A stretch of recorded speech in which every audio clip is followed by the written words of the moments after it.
Spy news, शोध सत्याचा। शिरूर तालुका जिल्हा परिषद व पंचायत समिती मतदारसंघामध्ये राजश्री शाहू आघाडीचे वर्चस्व।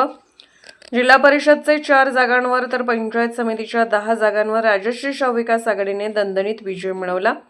अत्यंत चुरशीचे झालेले मतदान राजश्री शाहू आघाडीने कोणाशीही युती न करता स्वतःच्या बळावर लढले होते। यावेळी विकास कामं हा अजेंडा ठेवून राजश्री शाहू आघाडीने निवडणूक लढवली। त्या विकास कामाचीच पोचपावती म्हणून जनतेने राजश्री शाहू विकास आघाडीला मतांच्या स्वरूपात परतफेड केली। काही ठिकाणी अपयश आले असल्यास तरी सुद्धा पंचायत समितीमध्ये सभापती हा राजश्री शाहू विकास आघाडीचा होणार हे निश्चित मानले जात आहे।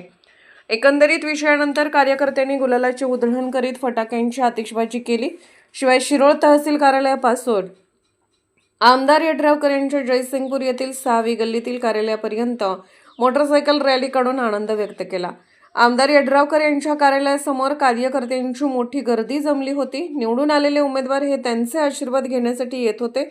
एकंदरीतच यड्रावकर हे पुन्हा तालुक्यात एकाकी झुंज देऊन किंगमेकर ठरले आहेत। शिवाय जिल्हा परिषद अध्यक्षपद निवडतानाही यांचे निवडून आलेले उमेदवार हे बेरजेची गणितं असणार आहेत।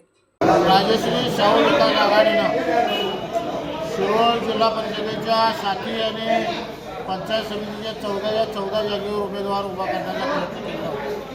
खरं म्हणजे महायुती म्हणून एकत्रित ही निवडणूक लढवावी अशा पद्धतीची भूमिका आम्ही सुरुवातीला घेतलेली होती। पण महायुतीचा घटक पक्ष असलेल्या भारतीय जनता पार्टीनं वेगळ्या पद्धतीची भूमिका घेतली। तरीसुद्धा राजश्री शाहू विकास आघाडीनं काही ठिकाणी भारतीय जनता पार्टीबरोबर मैत्रीपूर्ण लढत करण्याचा प्रयत्न केला आणि निश्चितपणे काही 3 मतदारसंघामध्ये आम्हाला जरी पराभव पत्करायला लागला असला तरीसुद्धा तिथलं जर अभ्यास केला तर खालच्या पंचायत समितीच्या सीटा ह्या आमच्या आलेल्या आहेत। त्यामुळं तिथं काही उमेदवारी देताना काही अडचणी तयार झाल्या, काही मुद्दे तयार झाले आणि ज्या पद्धतीनं आमच्याकडं समन्वय आमच्या जिल्हा परिषद उमेदवाराचा आणि पंचायत समितीच्या उमेदवाराचं ज्या पद्धतीनं समन्वय व्हायला पाहिजे होतं त्यामध्ये काही त्रुटी राहिल्या असतील।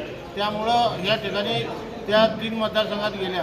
येणाऱ्या काळामध्ये तिथंसुद्धा अतिशय चांगल्या पद्धतीचं काम करून परत तिथं सुधारणा कशा पद्धतीने करता येईल हे बघण्याचा आम्ही निश्चितपणे प्रयत्न करू। पंचायत समितीमध्ये निर्विवाद सत्ता ही राजश्री शाहू विकास आघाडीला दिली आणि राजश्री शाहू विकास आघाडीचे 4 जिल्हा परिषद सदस्य हे या शिरोळच्या जनतेनं निवडून दिले। त्याबद्दल शिरोळच्या जनतेचं मनापासून या ठिकाणी मी आभार व्यक्त करतो। धन्यवाद।